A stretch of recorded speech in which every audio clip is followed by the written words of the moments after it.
Good evening, everyone. Can you all hear me? All right.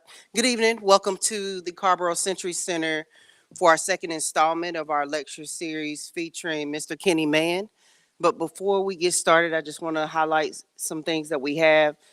To my right, your left, or in front of you, we have on display, it's called graffiti. On this display are those young folks who were taken away due to police brutality. The Carborough High School students did this, so we just wanted to bring that to your attention if you have time afterwards to come up and take a look at those individuals. But the students, they did a great job on these pieces up here. And also we have Miss Nicole Diggs from North Carolina Central University. She's doing the HBCU Health Equity Data Consortium on COVID-19. She's doing a survey to collect some data, your input on whether you had it, if someone in your household had COVID. I know when everyone hears survey, they're like, no, but there's $30 gift card. So if that entices you, we do encourage you to take the survey. She is collecting data for Orange County. Again, you can take that now if you have time or afterwards. But again, so let me get to it. Mr. Kenny Mann was born in Durham and raised in Chapel Hill. His father, Kenneth Mann Sr., was the head cook at the Rathskeller, where he worked for 51 years and invented the world-famous gambler. His mother, Marie Mann, was a social activist and chaplain at UNC hospitals. His grandmother, Effie McCauley, was the head cook at Harry's Grill. His great uncle, Walter McCauley, was the first cook hired at the Carolina Coffee Shop in 1922. His uncles, William and Clarence McCauley, were original members of the Doug Clark and the Hot Nets band. His uncle, Morris Mason, worked with the UNC football at Keenan Stadium for over 50 years. Kenny, if you all may not know, was one of the 7 Black children who integrated Carborough Elementary Schools in 1964. While attending Laurinburg Institute, he was captain of the football team and president of student council, and stands alongside Dizzy Gillespie and Charlie Scott in the Laurinburg Institute Hall of Fame. He also coached football at Guy B. Phillips High School for 7 years alongside Freddie Keeger, during which his record was 42-7. He attended North Carolina Central University before becoming a full-time musician in 1980. Kenny's daughter, Kendra Austin, is a Winston-Salem State University alum, author, educator, and administrator in the Charlotte Public School System. His son, Kenny Mann, was an All-American football player at Northwood High School in Pittsboro and went on to play and graduate from East Carolina University, winning back-to-back championships. Kenny currently owns Mann Trucking Business in Charlotte. The Liquid Pleasure Band, which you all may know of, started in September 7th, 1966 at Guy B. Phillips Jr. High School in Chapel Hill, North Carolina. After more than 5 decades of bringing audiences to their feet, the band has become a multicultural icon. Still based in Chapel Hill, Kenny Mann and Liquid Pleasure have performed nationally and internationally for the likes of Michelle and Barack Obama, James Taylor, John Legend, Bill Clinton, Nick Cannon, Roy Williams, and Quincy Jones. This talented group of friends turned family has been rated the #1 wedding band in the country by the New York Times, known for their fun-loving energy, audience engagement, and impressive repertoire of music spanning multiple generations. Liquid Pleasure fans know the more you drink, the better they sound. Outside of Liquid Pleasure, Kenny's hobbies include Civil War history, stand-up comedy, okay, back in the Hollywood in the 80s, and airplanes. His favorite airplanes are the P-51 Mustang and the P-38 Lightning, and any airplanes that land safely. And most of all, he describes himself as the biggest UNC Tar Heel fan alive. So without further ado, Mr. Kenny Mann.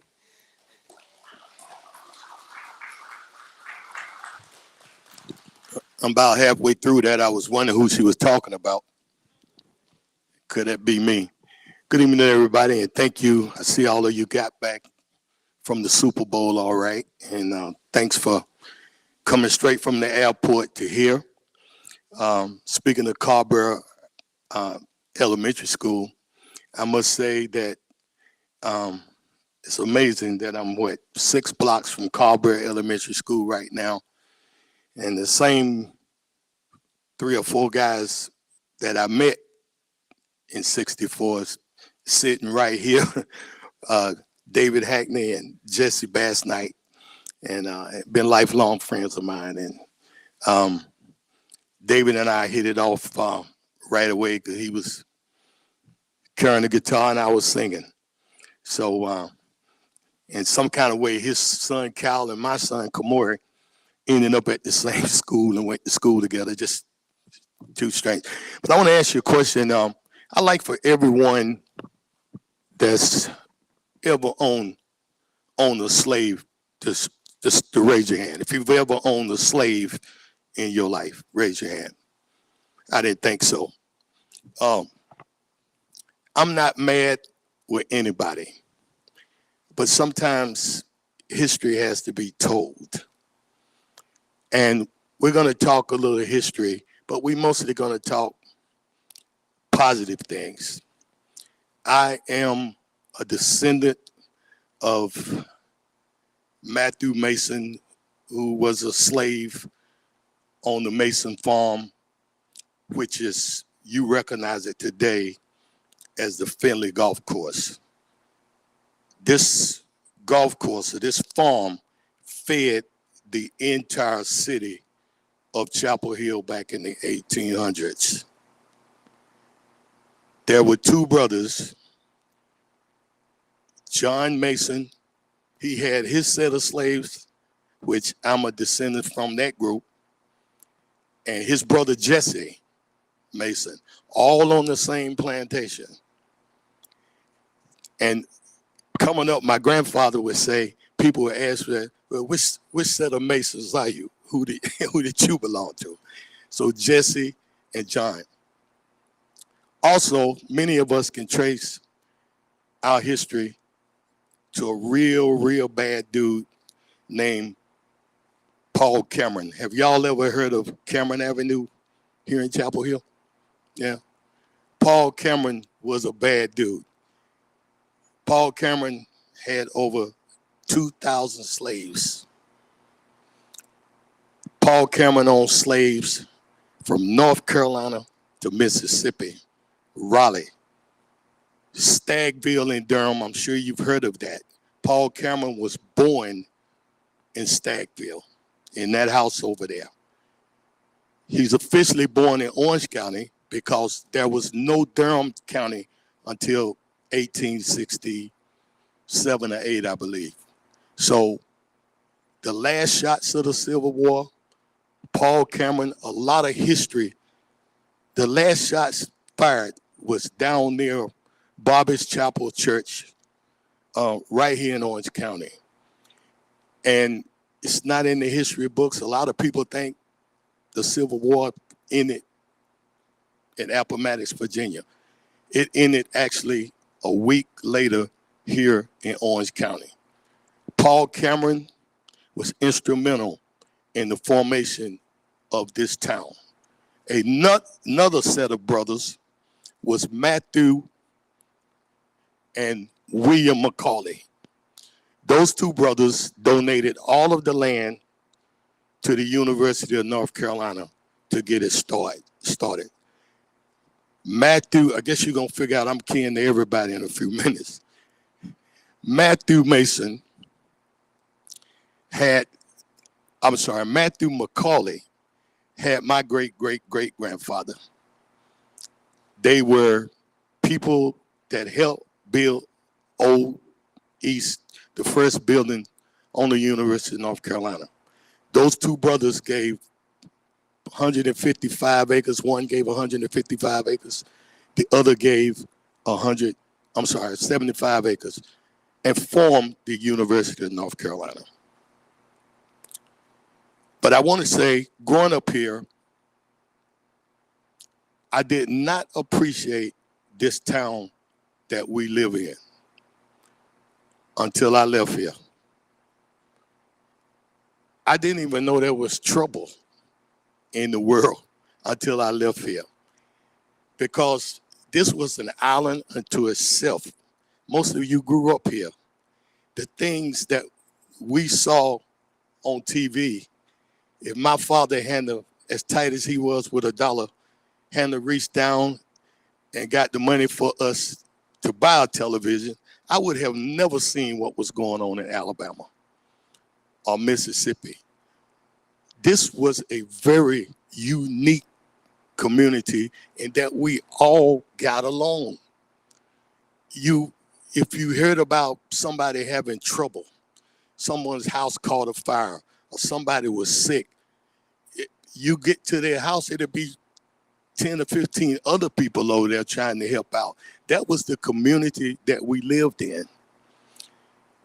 But Lord have mercy, when I went to Laurinburg Institute and I got to Laurinburg, North Carolina, I thought I had stepped back 100 years. I had never seen what was going on down there.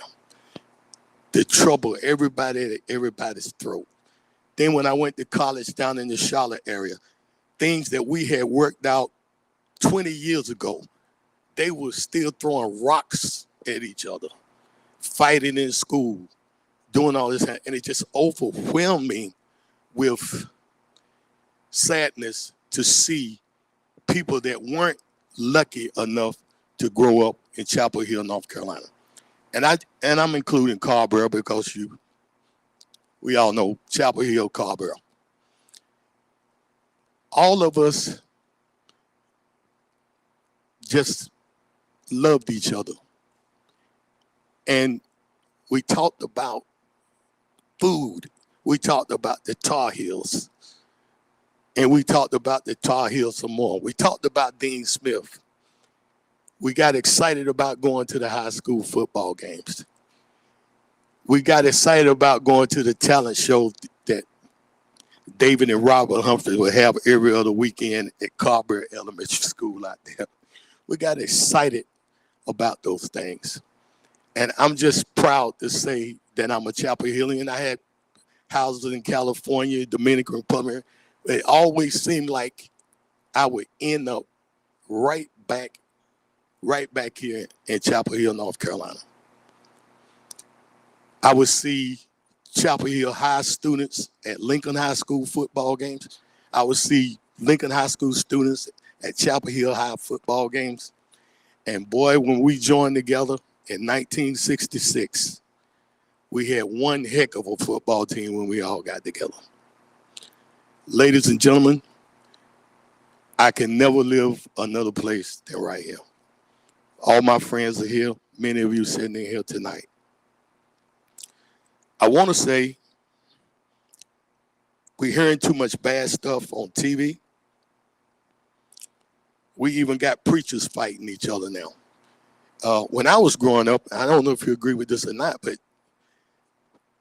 I didn't hear the preacher at St. Joseph shouting and screaming and talking about the preacher at St. Paul. I was welcome in St. Joseph because my cousins went there. They were welcome. I didn't hear the preacher from First Baptist talking about the preacher at Hickory Grove because he was the same person. Reverend Manley preached at both churches, Hickory Grove and First Baptist. But I would go to Lister Baptist Church. But now you turn on YouTube, you hear Geno Jennings screaming at T.D. Jakes. It seems like the richer these preachers get, the more they're fighting each other. You mean to tell me your preacher needs a $127 million jet to go where? 127. You need a jet to fly to Raleigh? I mean, you're gonna go preach? I don't understand it. Do you know how many? I have access, not mine, but I have access to a jet. The pilot told me that it costs $750,000 in maintenance on a jet for 1 year Do you know how many students you could send to college for that much money? We get ready to take off. The pilot tells me, he said, everybody got to go to the bathroom. You go now. Because if we have to land on the way to where we were going, to land in New York was going to be $2,000 just to land in New York. It's more than that in other places. Why is this happening? We could do so much with that money. I don't understand it. But I will say, and I'll open it up to the floor, that we got to continue to be progressive in this town as far as education is concerned. I didn't know the difference growing up when they said, I tried to ask my mama, to, Mama, I don't have to go to school today. She said, yes, you do, son. Chapel Hill schools, it's got to go. Orange County schools, it's not going to go. I never figured that out for a while. But thank God Chapel Hill had its own school system. This is the finest school system in the country. People move here just to go to these outstanding schools. And if you don't believe me, try going to school in Rocky Mount, somewhere down east. This is a fantastic place that we live. I love everybody. The tradition of loving everybody, I learned from here. These are my friends of 60 years sitting right here today. And I got my family here and other friends. And I'll let you ask me anything you want to ask me. I'll ask you honestly, and I'll try not to preach to you.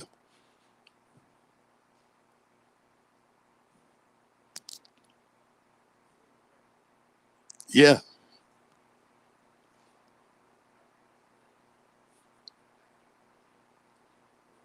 right,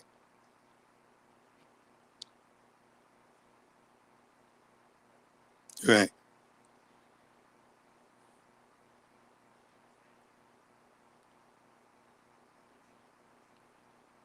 right,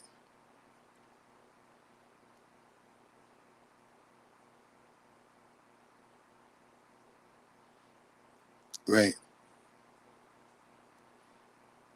It didn't matter to us.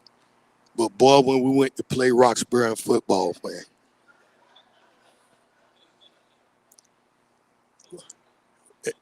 And I mean, we're not that far from Roxborough, but the difference that when we went to Roxborough, I mean, I don't know. Robert was on the team then. The Friday night before the Thursday we had practice at Chapel High before we're gonna play Roxborough, and a hearse drives up. David might remember this. And Coach Perman told us not to go down there, but we went down there, and some kids jumped out the car with a coffin, and some of us a little scared of voodoo, so we walked. We had our football stuff on, so we should have felt protected. We went in and we opened the coffin, and there was a mannequin in there painted black with a Chapel High football suit on. They got in our head before we ever got to Roxborough. I think they beat us 52-12. But after they beat us that bad, everything was all right. But I will never forget the conversation I had with Jesse, your father senior. He was influential in me going into business the way that I do it. I would leave Carver Elementary School and go talk with your dad, and he showed me stuff and little tricks of retail. And that's some old ghost I got. That was your dad talking, right? But Jesse Senior was he was a good man, and he encouraged me. I really appreciated him.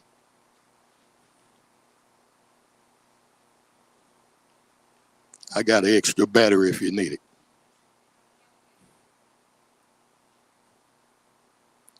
But I would be remiss. I'm too fat for that. I would be remiss if I didn't mention a little something about Lincoln High School. I always wanted to go to Lincoln, and 4 months before I was supposed to go to Lincoln, Lincoln closed. Um, I would like to say that would probably was the saddest graduation, June of 1966.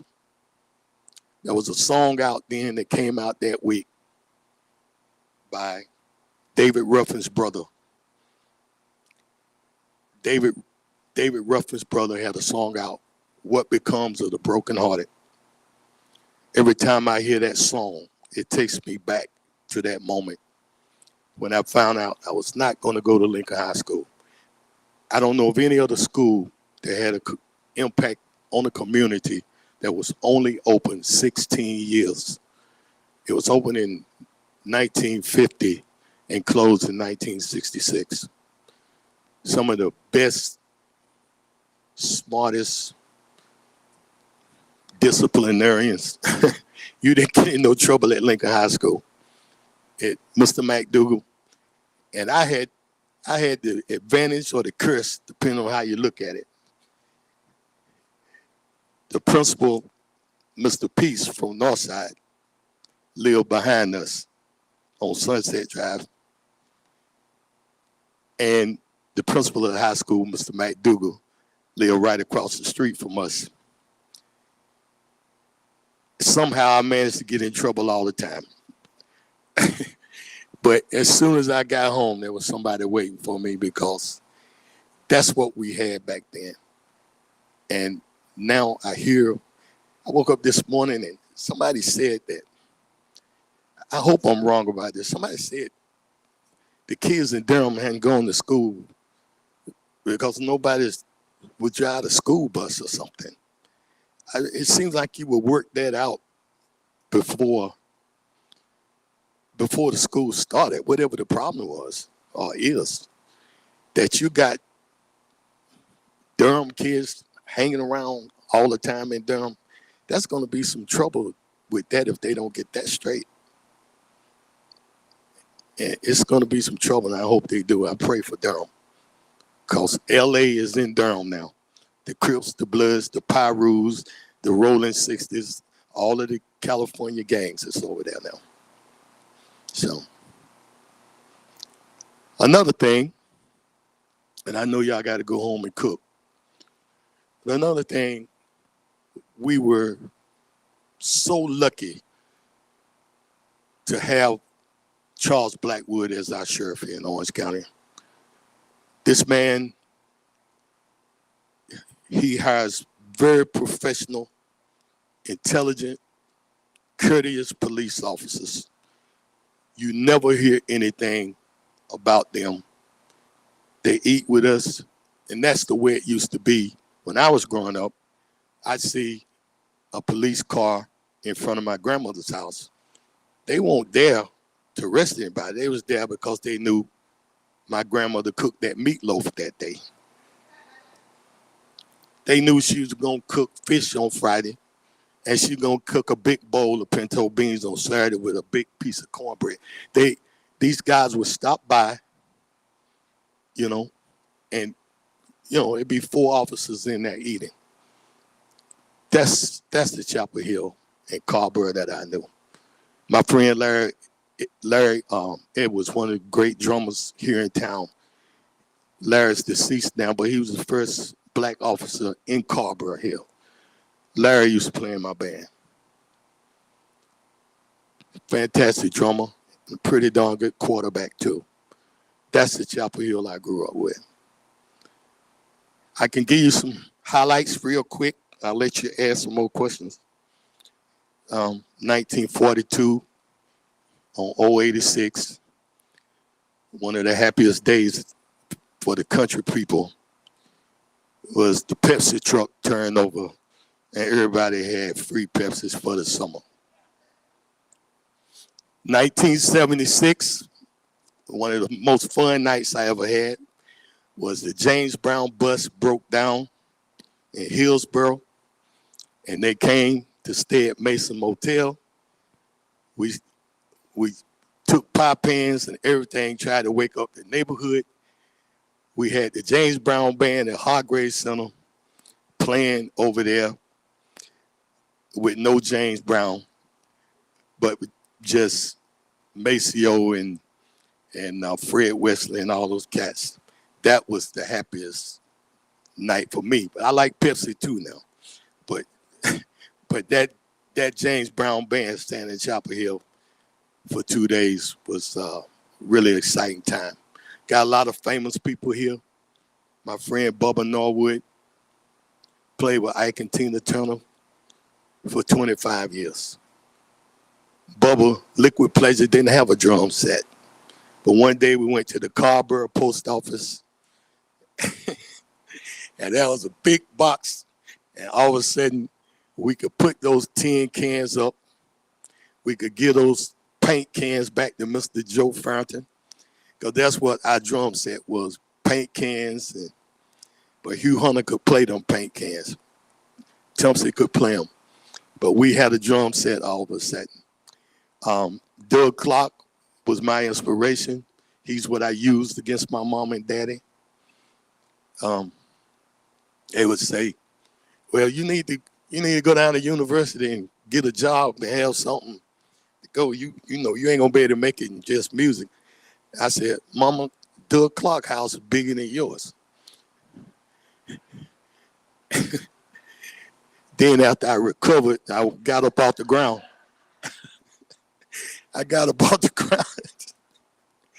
So Doug Clark was an inspiration. The first time we went to play at Ole Miss, 17-hour ride one way. We all left together. Doug Clark, Liquid Pleasure, Jack Massey, all of us going to Oxford, Mississippi together. My mama, my grandma, Melvin's grandma, two sisters scared to death. They went and told the preacher that we were going to Mississippi. They wanted to get prayer and all this. Lord, Reverend, they going to Mississippi. They going to play in Mississippi. We got to Mississippi. I have never been treated better in my life. We went by Tupelo, Mississippi, and somebody said that was Elvis' house. We went and where Elvis was born, and we broke down coming back. Doug and them left us out down there, and these people from down there helped us and fed us, and the dean of students down there, Sparky Riddens, a good friend of mine right to this day. So don't let that TV, that television, because that's what it is. That television makes money every time we start shouting at each other. They sell a whole lot of soap and cornflakes and stuff as soon as we start shouting at each other. Ladies and gentlemen, I'm open.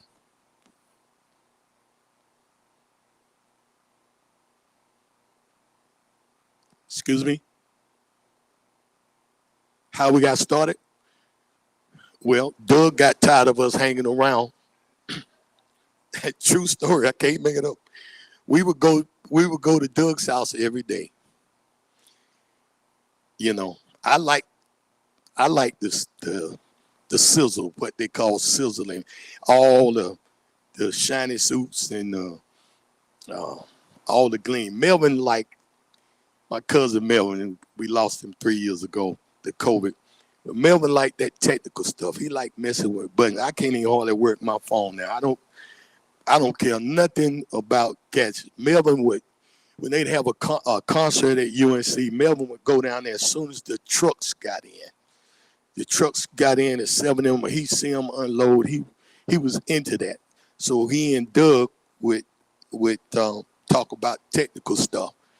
John, Doug's brother, and I would talk about how John would work comedy, which his kind of comedy I can't repeat in front of y'all. He worked comedy into the Hot Nut Show. He showed me the interaction to, so we kind of got our little comedy thing from the Hot Nuts. So then we looked around, and one day it seemed like everybody was drunk. So Doug said, look, Doug had a pair of blue shoes. I never seen a pair of blue shoes. He said, look, he said, take this. I must have wore them blue shoes to Guy B. Phillips Junior High every day for a whole year, David.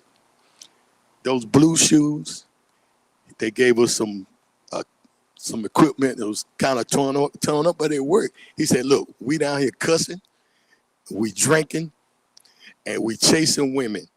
Y'all don't need to be down here. Go start your own band. That's how Liquid Pleasure started. We went to Mr. Joseph Fountain House on Graham Street. Mr. Joe let us practice in.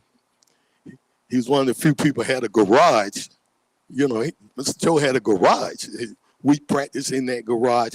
And I'd like to apologize to everybody in here. David lived 2 houses down for all the noise that we used to make practicing. And I know we sound horrible. Yes, sir, David.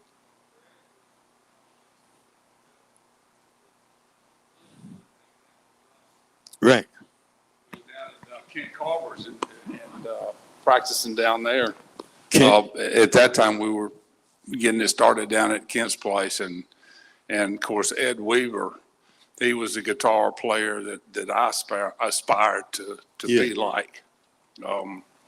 Tremendous amount of talent when we were just 14, 15 years old. Anyway. Well, David, you inspired us all to learn how to play. I started taking music lessons after I met you. I mean, this guy's gonna be playing with us May the 10th at the Mosaic. And when we hit Sex Machine, I want you to hear that lick. So he comes in to rehearse. You know, if I'd have been blind, I thought he was a brother. I mean, he was hitting. David, this is one mean guitar player right here. Yes. Yeah. What's the date? May 10th, my mother's birthday. You didn't know that?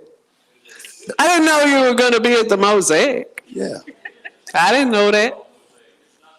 Not that. It's a big outdoor.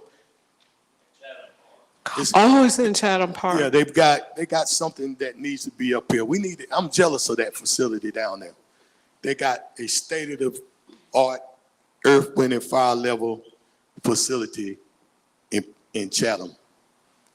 And when you get there, you'll be impressed with it. It is so. And the stage is dedicated to Kenny Mann. That's what's up. So it's going to be publicized, I'm sure, at some point. Yes, it's gonna be publicized. I'm gonna remind you whether you in Duplin County or here. Duplin County in the house, you know. I know where you're from. Yeah, we played down there for them Keenans down there. The Muscadine, yeah. I feel like the guy on TV, you know, what's the name? My aunt, ladies and gentlemen. You know that's right. That's my baby brother, I call him. But did you make it clear to them that you wasn't from Pittsburgh? You remember when they had that, that night we were down and you said, I told them. I mean, what could I say? Yeah, I know. They pull that thing off of there, and this $20 million facility, I can't even find my high school diploma. And I look on there and I see Kenny Mann sitting on the side of this big monstrosity. I mean, and they said, ladies and gentlemen, our favorite son from Pittsburgh. And I had a fit. Trust me. I'm never going to school in Pittsburgh a day in my life, but don't tell them. Don't tell them, we got to play back there again. Yeah. We just let sleeping dog lie. Yeah.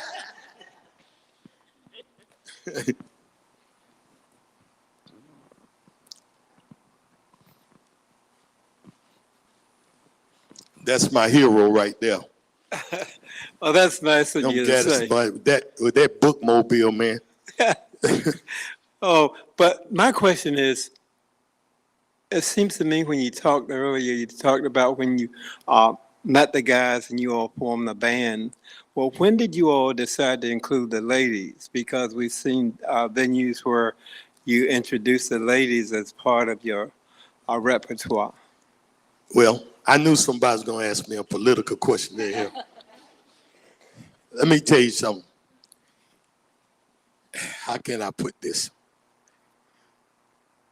We had to be at a certain maturity level before we could incorporate women in our band. That's the best way I can put it. Another way I can put it is if the Beatles had it to do all over again, they wouldn't have never let Yoko Ono come nowhere near the Beatles. I'm sorry, I gotta say this. A woman will break a band up quicker than anything in the world. Women just look at things differently. I've never missed a show. Melvin never missed a show. But sometimes somebody asks you, I know you ain't gonna play tonight, and it's your son's birthday. Uh, I know you're not gonna miss your daughter's graduation. And sometimes you have to miss stuff in show business because that old adage of the show must go on. Um, so in other words, Mr. Gaddis, the shortest answer to that question is we've only had the females in the band about 15 years after we got real grown. So we can handle it now.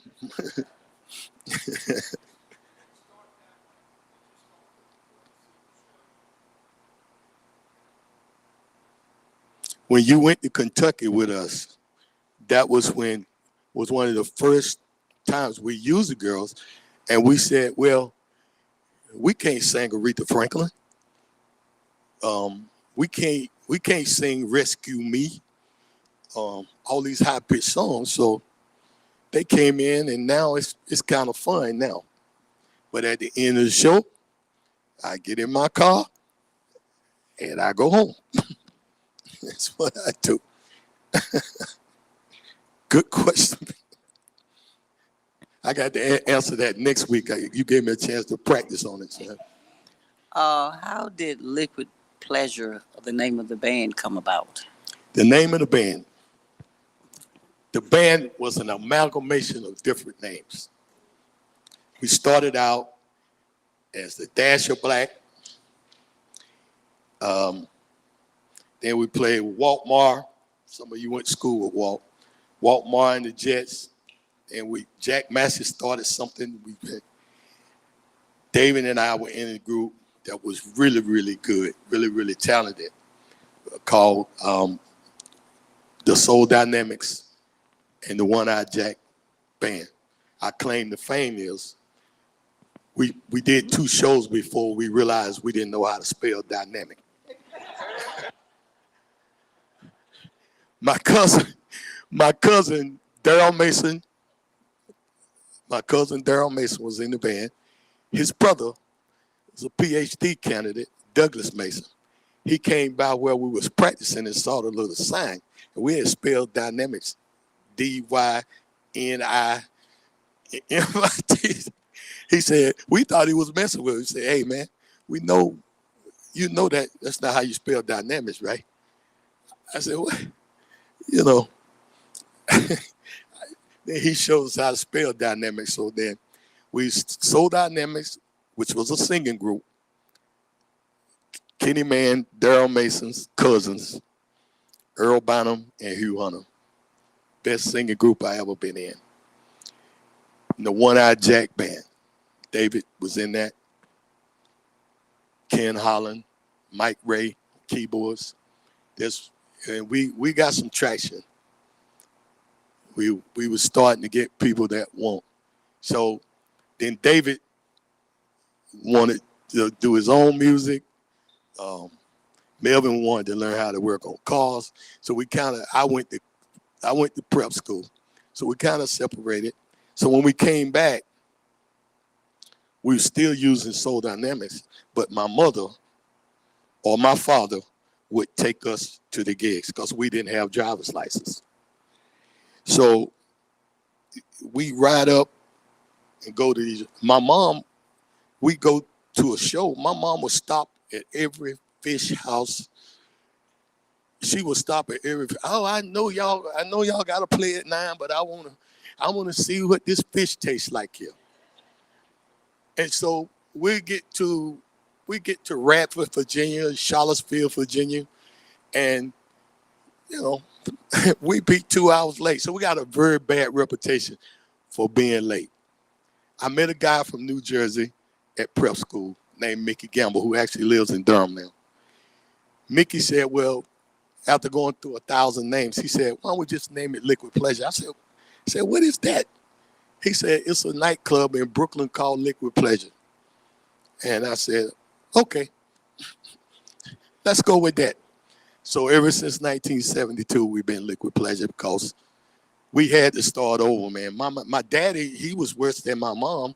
He come home doing like this. I believe my skin itching. I'm gonna have to shave. He said, I ain't going nowhere smelling like hamburger. So show started at 9. We get there at 11 o'clock, you know. My daddy trying to cut jokes with these fraternity guys that was real mad with us for being late. It was, yeah, we had to change that name. Robert Humphreys. You want me to have that mic? I can talk pretty loud without it. Now, you're talking about that show in Lexington, and just to show you what a marketing genius this man is, the way he told us the story about going to Lexington was he had been playing for this governor's fundraising ball for many years up there in Lexington, for the governor of Kentucky. Yeah. And he said he called one year and said, well, do you all want us to come up and play that fundraiser again? And the organizer said, well, you know, we've been talking to this other band that's got this super show with girl singers and all that stuff. Oh, you wanted the Liquid Pleasure super show. You didn't tell me that. And the guy said, well, you mean you've got a show? Of course I've got a super show. No more had a super show than anybody in this room. But that night, he invented one, and that included, thankfully, it was a highlight of my musical career, which is not that great. But David and our trumpet player, Matt Cook, that lives here in Carborough, we flew up there and got to play with Liquid Pleasure. It was the first of many times that we've played with Liquid Pleasure over the years. Now, my other question is, how many inaugural balls have you played for? In Washington, D.C., because I know it's been several. And we played Jimmy Carter's, and we played all the way up, every one of them up until we didn't do Trump. We have played for Trump, especially Don Jr. Played for him in Tucson, Arizona, and down at the Vinoy in St. Petersburg, Florida. They're in a hunting club or something. They have a big party every year, so. We play everybody in trouble on TV right now. All one of them. I turned on the TV one morning and everybody that was on the morning show was a customer of mine. Mark Short, the bald head guy who's Mark was the chief of staff for Mike Pence. We just recently played for his 25th anniversary. He went to Washington Lee University, and I met Mark the day my son was born. We had played in New York City the day before. We got back, stopped in Chapel Hill on our way to Washington and Lee University. And I stopped and called, and hey, you talk to your mama? I said, we got a son. I said, huh? He was 2 months early. I said, you know, so I met Mark Short that day, and we just recently did his 25th anniversary. And I was in D.C. and he called. I called him and he said, I said, I really want to stop by the White House. He said, come on over. I went. I got to the gate, man. They wanted me down. They just drugged me on in there. I mean, so everybody's in trouble right now. Jeffrey Epstein was one of our customers. David Pecker, that owns the National Enquirer. All of them, you know. And you ain't seen Rich till you seen these cats. These cats. Some of my, you're going to think I'm a crook in a minute. Enron called up Sunday, said, Kenny, I need you in Dallas on Tuesday. We're going to send something for you. We go out the airport, it's out there. Get on, go play for them. How much I owe you? I'll make up a number. Hey, write out the check. All of them in jail now. All the Enron's in jail right now. So we done a lot of Super Bowls. We were scheduled to play. The Ravens had won this year. We would have been their Super Bowl band, but I about had a stroke when they lost. I had already spent that money.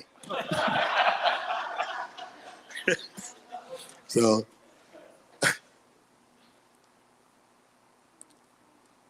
Robert's used to holding the microphone. That's right. He's a heck of a sax player, too. We hope we have him May 10th, too. Yes, Pat.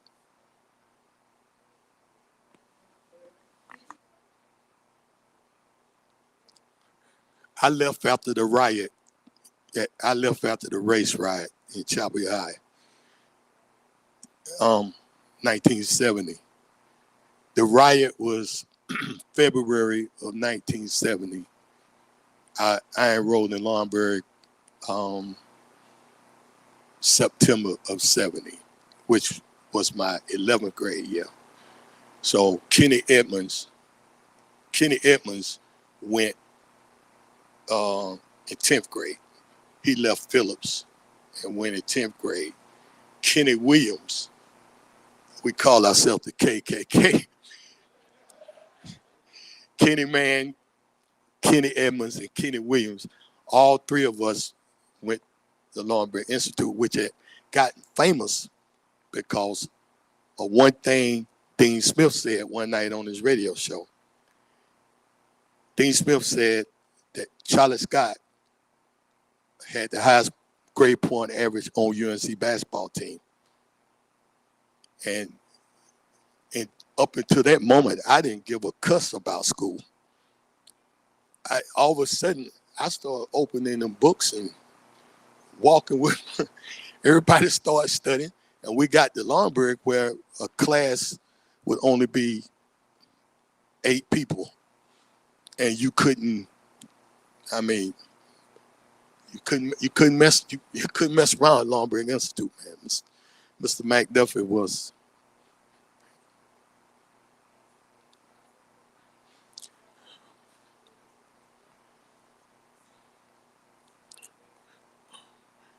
Well, that race riot, it was pretty. The race riot was something. I swear I wasn't gonna keep y'all in here all night, but some of this stuff is interesting. And David and I are gonna speak here in May, and we'll talk more about this. But when I got to Carborough Elementary School, it was only 7 blacks out there. We were no threat to anybody. In fact, my cousin Frankie, another cousin, Frankie Mason, was actually the first one to go to Carborough. Frankie went to Carborough in 63. But Frankie had blue eyes and was very light complexion. I don't even believe they knew Frankie was black. And then when they found out he was black, Frankie went back to LA. When we got to Carrboro. Frankie left and went back to Los Angeles.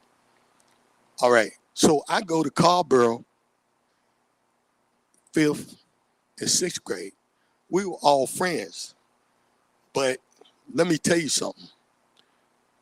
When that school bus number 77 unloaded in the parking lot of Guy B. Phillips Junior High School, September 7th, 1966, and all of a sudden, people that been my friend, David and Jesse were pretty consistent. But a lot of people that been my friend all of a sudden felt a threat. That was blacks everywhere. And some of them cats that got off that school bus had already been to Lincoln High School. Some kind of way, they sent these kids back to 7th grade. These men, some of them had children. Some of them had driver's license. And my English teacher, little Miss Raskus, she was about this high. I feel sorry for that lady to this day, because these guys is walking here 6'3", 215. Then when we start playing basketball, I'm saying, why ain't he playing basketball? Why can't he play basketball? This guy was 17 and 18 years old in the 7th grade.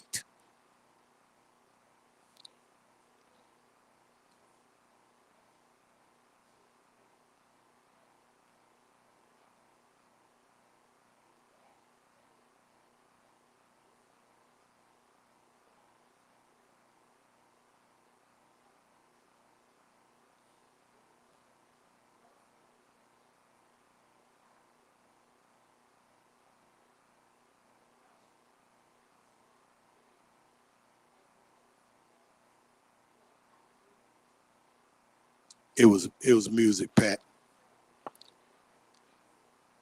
It did it.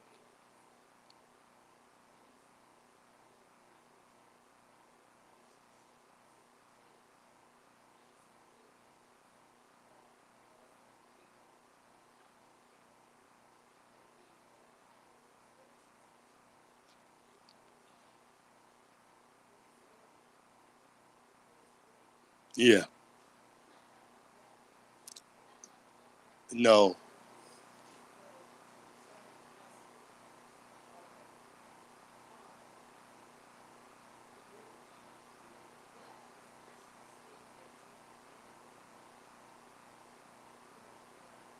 Yeah.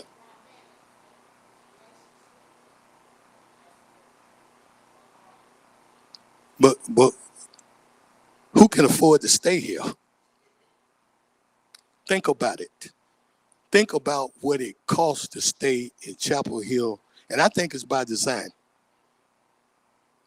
You don't have to segregate a place by saying, hey, you can't stay here. Then all you got to do is push that number up. That's a reason why we didn't all drive here in Bentleys. But it was music. I noticed that most of my friends at Carberry Elementary School are my friends today. But those people, you remember when they first desegregated the schools, Brown versus Board of Education, Chapel Hill schools integrated right away. But my cousins in Virginia, they shut Virginia schools down for 2 years. They didn't have public school in Virginia for 2 years. So my cousins from Norfolk, Virginia, they had to either go up to our other cousins in Elizabeth, New Jersey, or they had to come down here because Virginia said, no, we ain't integrating. So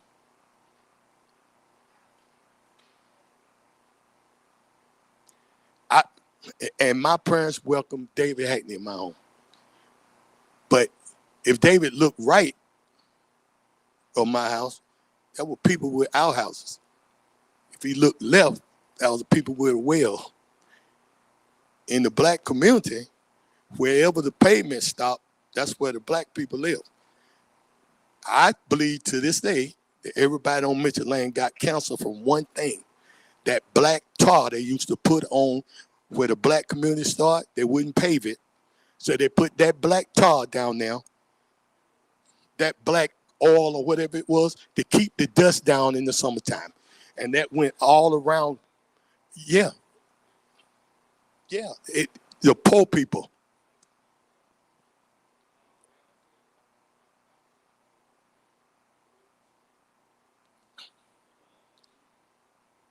They recently came out with statistics on that, saying that that's a carcinogen, that we were breathing that stuff. Everybody on Mitchell Lane, my uncle Joe Bobby, myself, all cancer survivors, all the way down that road, the Paylors, the Brooks, the everybody, where that road, you knew where the blacks lived because the pavement stopped. Rosemary Street was part dirt till it got to Carborough. That was the way it was. How you doing, brother-in-law? I'll try to be brief, but I've got so many thoughts going through my head right now about this being Black History Month. And when I saw that you were going to be here as a presenter today and the context in regards to your upbringing in this community, I'd be lying if I told you I wasn't intrigued. Now, I saw this going kind of in one direction, then I saw it going in another direction, talking a lot about music, and now we're swung back a little bit about the cultural dynamics in the community. And now that we're kind of back on that, history is a wonderful thing to really pull the lid back on, because a lot of, we all know, has been deliberately omitted. The question is, going forward, unfortunately, some of the things that you mentioned about the schools, about the economics, what does that mean going forward for the Black population in this community? It wasn't but a couple of years ago that the Daily Tar Heel did a story, and as good as the Chapel Hill Carborough school system is, the story said they had the second worst disparity for Black students in the entire country. Ooh. And we talking about in the 2020s. But I haven't heard anything else about that. Not from board officials, not from elected officials, nothing. I'm like, how are we going to have a future if we're not pouring into the kids? I look at census numbers. Yeah. And you mentioned about the cost of living here. This community, this area, has really been on their platform about the plight of Black people. A lot of lip service. Whole bunch. Because the population is still dwindling, and then what is still here overwhelmingly and disproportionately is in poverty. Now, you might very well be one of the most noteworthy, recognizable individuals to come out of this area. Like they said, Kenny Mann, Liquid Pleasure, world renowned. We've got a tremendous history. A lot of it still hasn't been uncovered. The question is, what's it going to take to move forward? Willie Quick, ladies and gentlemen. Willie is one of the best linebackers ever played for Southern High School. It's going to take, and I think I'm making a statement here today, because at 70 years old, I got pretty comfortable. I just decided I'm going to keep my car full of gas. I'm going to mind my business and just ride to Gettysburg and Tatum, Chickamauga, look at all the Civil War reenactments and just live my own life. But unless people in the Black community stand up and get recognized so that our children can want to aspire to be something than what they see on that thing I just mentioned, television. We got half of our kids wanting to play football and basketball. Half of the women want to be cheerleaders and in a rap video. There's no future in that. They've got to be able to see another example. But we get old and we get comfortable. And if we don't get out here and show that it's possible to have a friend like David and Robert and Jesse, to have that, if we don't show them that you can do something other than sell drugs or want to belong to a gang, we've got to have people in the community stand up. And I think we've gotten complacent because we used to have that. We used to have that. David's father was a magistrate here in Carver. He talked to me all the time when I come to the house, not about music, but just about life. Jesse's father, I already mentioned him. My cousin David Mason was the coolest guy I knew. Sitting right there, one of the Chapel Hill Nine. He decided not to be a Black Panther. He decided, I didn't want to be a Black Panther. I wanted to be like David because he stood up. And I think that we as Black people are going to have to stand up and set an example for our children and grandchildren. And I'm coming to your talk when you talk here. And I think you guys, I hope you come. I really do.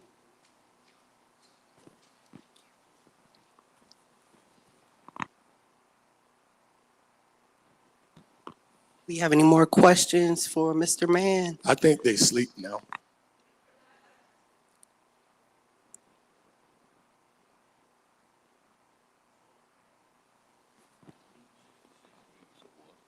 You saw your passion, it was music, and you took it to the next level, and here you are today, very successful, and we all can look up to you, Kenny. Well, thank you. But I learned a lot. I like to tell my band teacher back then that he was right, because you talking about a riot in the school was when our band teacher, Mr. Hugh Preble, stood up and told me, Hugh Hunter, Earl Bynum, Darrell Mason, that Pavarotti made more money than James Brown. We almost jumped on him and beat him to death. It ain't no way in the world Pavarotti. James Brown was making $5,000 a night back in 1966. I thought that was the most money I'd ever heard of. But I didn't know that Pavarotti was making $100 grand back then. So, Mr. Preble, I'm sorry.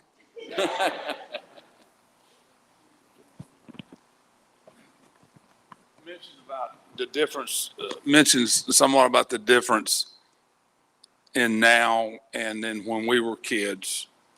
And I remember we had that interview not too long ago, and I mentioned to the young lady who was there, I said, oh, by the way, I'm pretty sure that Kenny went to church Sunday 3 times whether he wanted to or not, because I know that's what we did.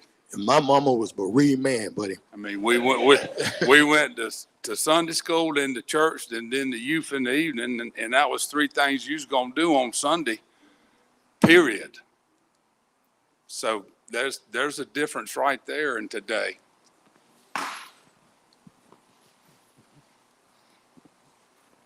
Thank you. I just wanted to thank you so much for this history talk. And a lot of times we talk about the negative things in Chapel Hill, and we should, because because we do have the second largest achievement, therefore opportunity gap in the country. We should never stop saying that until we get equity. And the reason we shouldn't stop saying that is because it's existed since the schools were desegregated. And having said that, I appreciate your aspiration, Cousin Kenny, and reminding us of the good times and what is possible in a public school system with these lifelong friendships that you forge. I'm the Hackney family. I went to school with Beth Hackney, and we were good friends. The issue, in my view, is never with the children. We had real friendships in Chapel Hill, Carrboro City Schools between Black and white students, and I think that's been consistent since the schools were desegregated. The challenge is not the young people. The challenge is the system that treats one group of students differently from the other group of students, and that has always persisted. But I think your inspiration in terms of thinking about what we have in common and building on that is something that I really appreciate. I appreciate not only your legendary contributions to music, but your recall of history. The community holds memories. And the memories that you share so beautifully, Cousin Kenny, are something that I appreciate, and this community I know appreciates all the things that you do, all of the truth telling you do, but also the aspiration that you hold dearly. So anyway, I just want to tell you I appreciate it, and thank you for your time. Thank you. Thank you.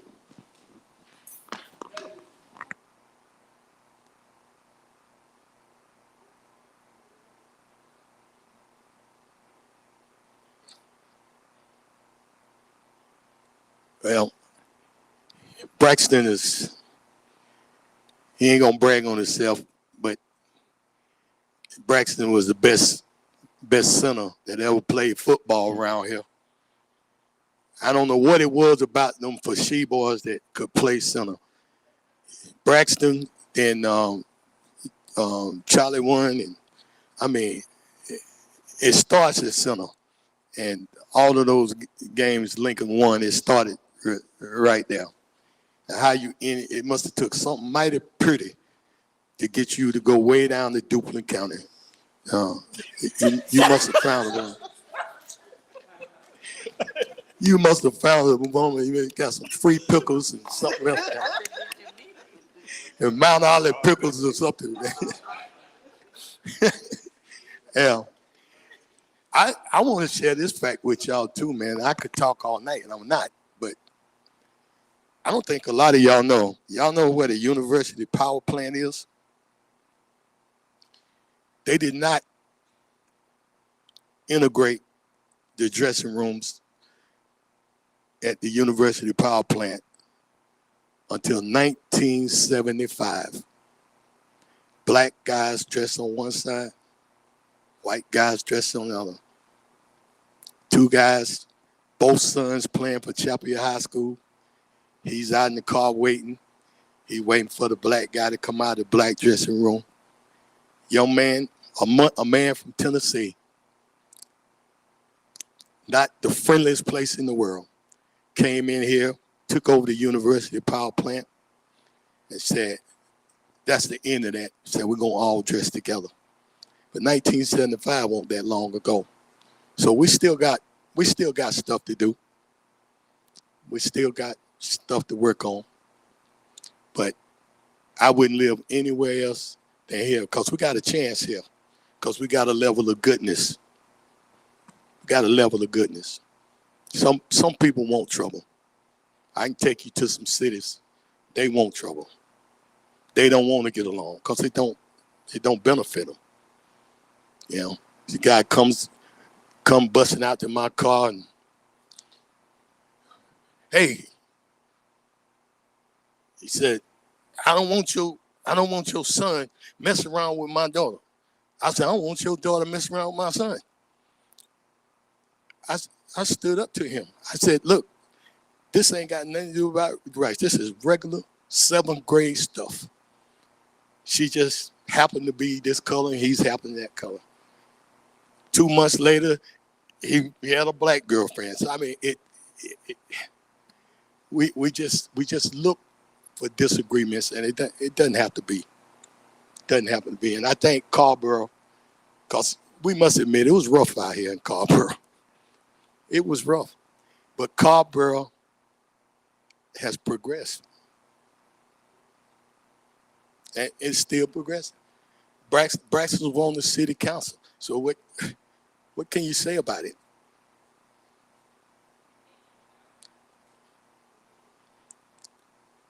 And you know, David Braxton, I wanted to be like these guys. Yeah, I did. I still want to be like David. Duplin County. I'm all down there, man. Wallace. You can't tell them nothing now. They got an interstate going through there. No more dirt roads for y'all. First time I went down there, I was about 9. We followed tobacco wagon all the way. Took us 3 days to get down there in Wallace. Yeah.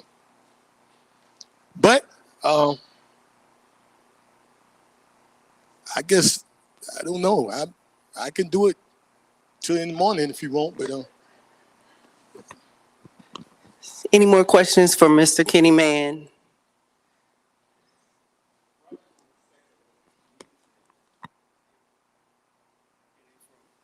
Coming and sharing his wisdom and friendship, because we have some of the same friends that you were talking about. Penny Graff is one of her best friends and my best friends. I look back and I think we have everybody in the state legislature, Senate, except one, look just like you. And I think that's great progress from what it used to be. All the way from Val all the way down. yeah. I talked to Val the other day. Yeah.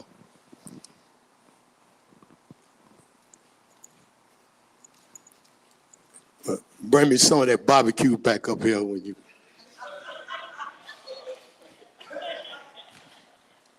One last thing, Kenny.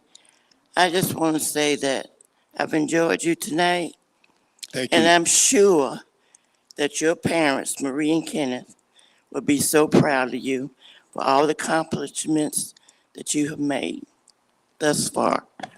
Well,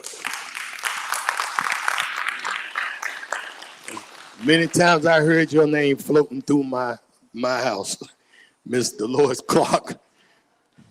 And I just want to piggyback. I just want to thank Miss Danita, who's here with us tonight. I went to her a few months back. It's probably been 3 or 4 months ago. We met at Panera Bread when we were thinking of some individuals to invite to our lecture series. And she said, "You have a hidden gem right here in Carborough." And she mentioned Kenny Mann. And I was like, "Who is Kenny Mann?" I'm from Greensboro, so I never heard of Kenny Mann. So I looked him up. I was like, "Oh, he's been around. He's been around the world." So I called him up. He came down. We met. And actually, my family is from East Tennessee. And I got on the phone with my uncle in Kingsport, Tennessee. He'd been to Kingsport, Tennessee. Heard of him. And we're going back to Kingsport. Wow. Okay. So Fun Fest, Kingsport, Tennessee in Yeah. July. there we go. So small town, small world. So Yeah. thank you, Miss Danita, for pointing Kenny in my But direction. I hate to interrupt you, but folks, you got to come and hear David and I talk together about the integration of Carborough Elementary School. That's a unique experience, and we'll talk about Kenny Hewitt, Bill Llewellyn, Neil Rixby. Oh, we got a list of folks. So And as Kenny said, I was getting to that, Kenny. Come Oh, back. sorry. Kenny and Mr. David Hackney will be our speakers on Carborough Day, talking about their integration, and Kenny being one of the first 7 to integrate Carborough schools. And he spoke very highly of David and how David extended himself. You know, he didn't see color, and he opened them with welcome arms. So May 5th, on Carborough Day, Kenny Mann and Mr. David Hackney will be our guest speakers for the lecture that is held in Town Hall. Lastly, don't forget to come back on Sunday for our concert series. We have Collective Groove Band at 4:30 p.m. And prior to that, we have Diane Faison, who will do a one-woman stage play reenacting of Harriet Tubman. So again, I thank you all for joining us this evening. If we can give one more round of applause for Mr. Kenny Mann.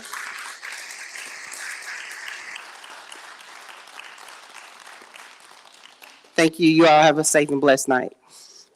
I'll do it like the preacher. You may rise.